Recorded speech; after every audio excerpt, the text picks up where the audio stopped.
पढ़ते हैं पाठ संख्या 340 और कन्या लग्न में गुरु। 8वें तक हम लोगों ने पढ़ लिया। अब ये गुरु के लिए आखिरी पाठ है। किस लगन के लिए? कन्या लगन के लिए। तो समझने का प्रयास करना है।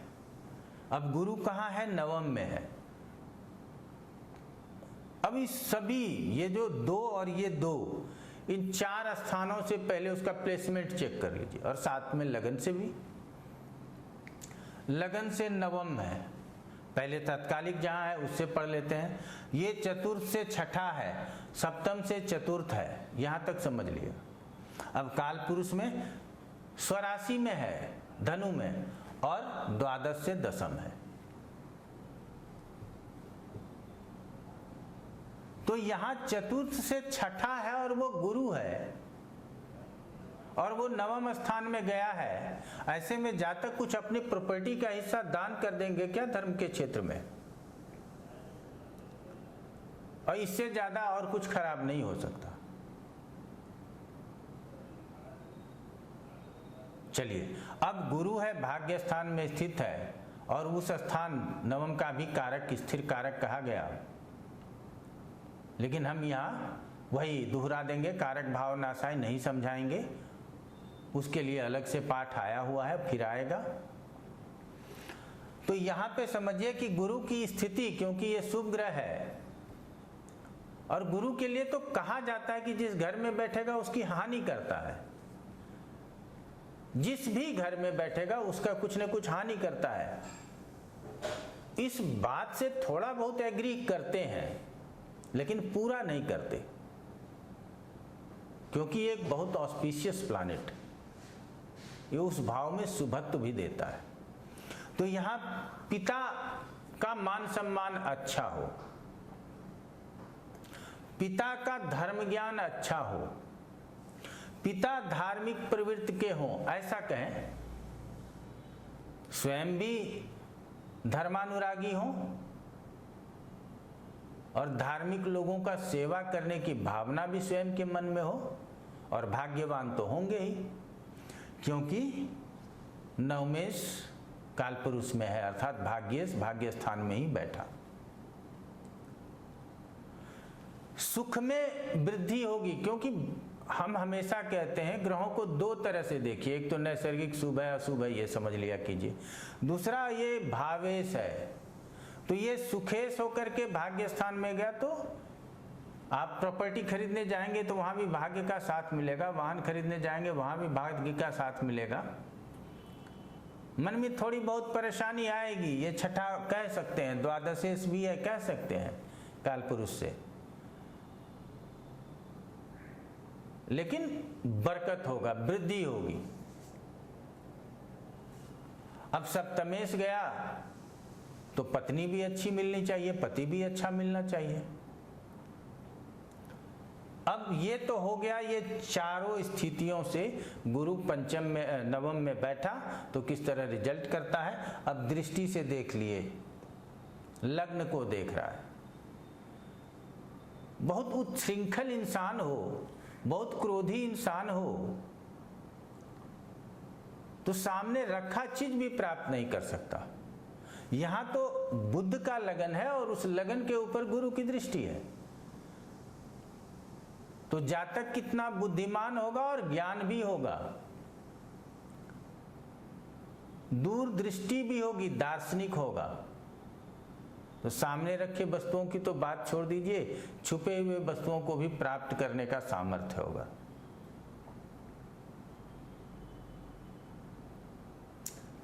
अब आ जाते हैं गुरु की दृष्टि तीसरे स्थान के ऊपर। ये पराक्रम, खेल कूद, कला आदि का क्षेत्र है, इसमें विस्तार होगा, इसकी वृद्धि होगी। सरलता से यही समझना चाहिए। तीसरी दृष्टि कहाँ है? पंचम स्थान के ऊपर। तो पंचम स्थान के ऊपर इस गुरु की दृष्टि है, बात बहुत आराम से समझिएगा। अब थोड़ा सा यहाँ विदेश की चर्चा करते हैं।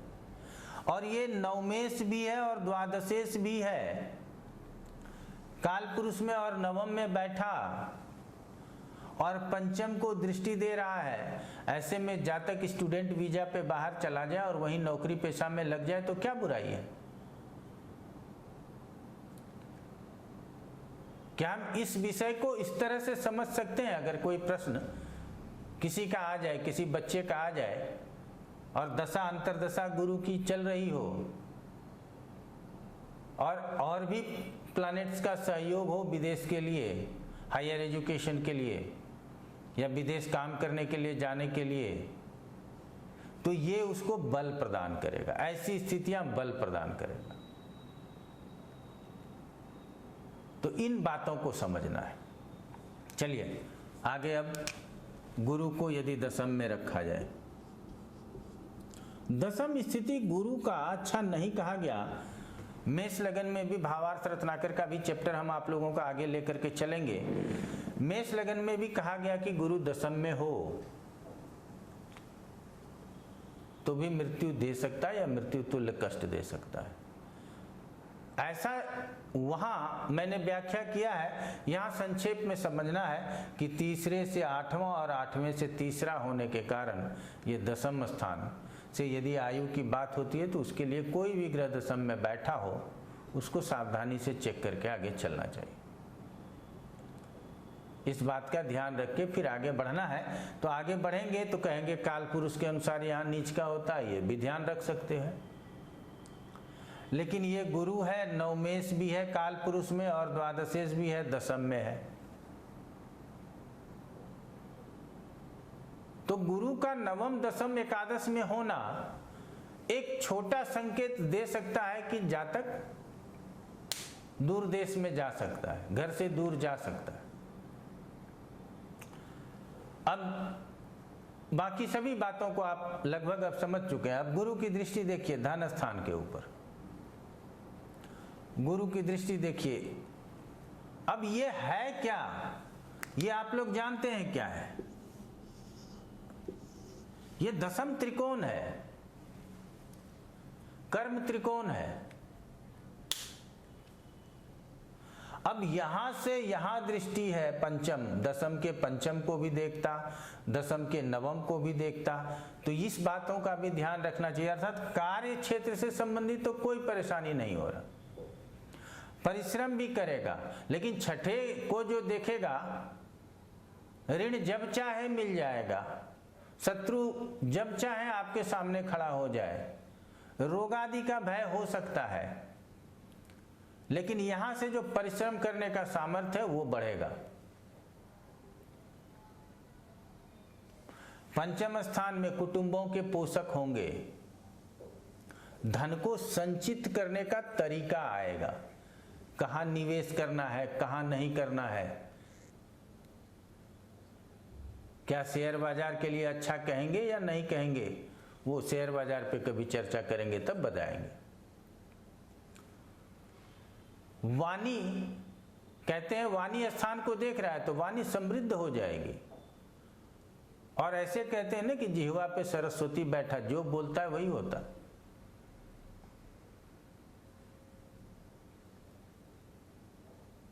तो इन बातों का ध्यान रख करके हम लोगों को चलना चाहिए। हर भाव का केंद्र, हर भाव का त्रिकोण, हर भाव का छठा, आठवां, बारहवां।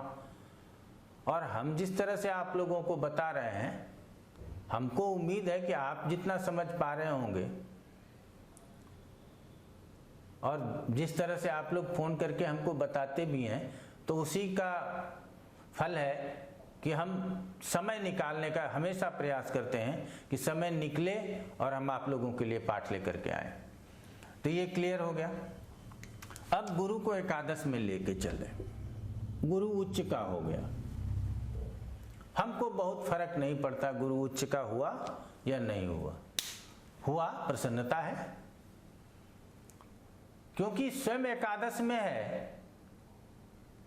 तब यहां भी समझिए द्वादशेश, यहां द्वादशेश काल पुरुष के अनुसार एकादश में। बहुत लोग कभी कभी फोन कर देते हैं कि आप द्वादशेश एकादश में ऐसा बोलते हैं, यहां तो द्वादश में सूर्य की राशि, वो आधा सुनते हैं। इसीलिए पाठ को प्रारंभ से अंत तक सुनिए, पूरा सुनिए। आंख बंद करके भी सुनेंगे तो सब बात समझ में आएगी। और बोलने के क्रम में कभी कुछ भूल हो जाए तो उसके लिए तो हम क्षमा प्रार्थी रहते ही हैं।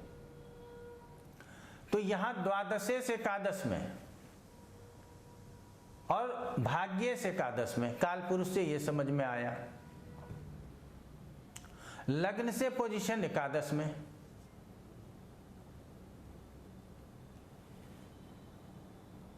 अब इन दोनों स्थानों से चेक करेंगे तो यहां सुख से अष्टम है और सेवंत से पंचम है।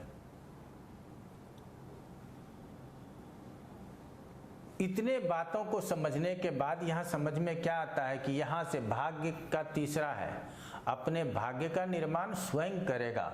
यहां से यदि कहें बहुत परिश्रम के साथ जीवन में आगे जाना चाहेगा और बहुत धन कमाएगा। दूसरा ये कहा गया है चतुर्थे से एकादश में हो, ऐसा थोड़ी है कि इसके लिए नियम बदल जाएगा। तो 6-8-12 अलग से एक दिन समझाएंगे आपको। तो चतुर्थे से 11th में एक से अनेक वाहनों का, एक से अधिक वाहनों का सुख, एक से अधिक मकान का सुख प्राप्त होगा। पराक्रम की कमी नहीं होगी। ये देख लीजिए, यहां से ये सीधी दृष्टि यहां है। नौकर चाकर का सुख मिलेगा, यात्राओं का आनंद मिलेगा, और यहां से सीधी दृष्टि पंचम पे, संतान से सुख प्राप्त होगा। संतान पक्ष से निश्चिंत रहें, कोई परेशानी नहीं होगी। और उसके बाद जो दृष्टि आती है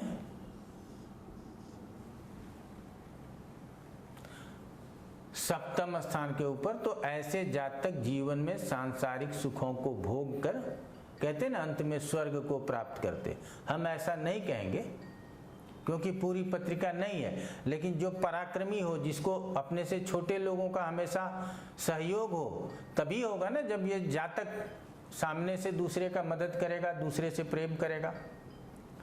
पंचम अर्थात पूर्वार्जित कर्मों का भी साथ मिले। पिछले जन्मों से जो हमने अच्छे बुरे कर्म किए हों, तो यहाँ तो गुरु की दृष्टि है, तो हम कह नहीं सकते कि बहुत बुरे कर्म किए होंगे,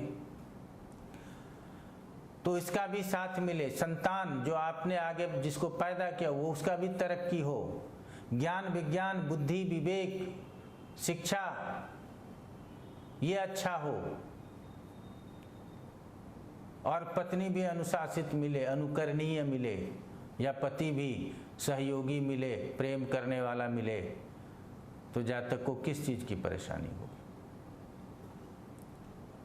चलिए अब द्वादश में रख के देखना चाहिए। तो द्वादश में गुरु है, काल पुरुष के हिसाब से कोई प्रॉब्लम नहीं है अपने घर में, लेकिन अष्टम और द्वादश में जाना विशेष रूप से अच्छा नहीं कहा जाता। ठीक है, स्वराशि का है, थोड़ा नीचे से ऊपर, लेकिन अब ये अलग अलग प्रश्नों का एक ही ग्रह एक ही स्थान पे बैठ के अलग अलग प्रश्नों के उत्तर में अलग अलग निर्णय बताते हैं।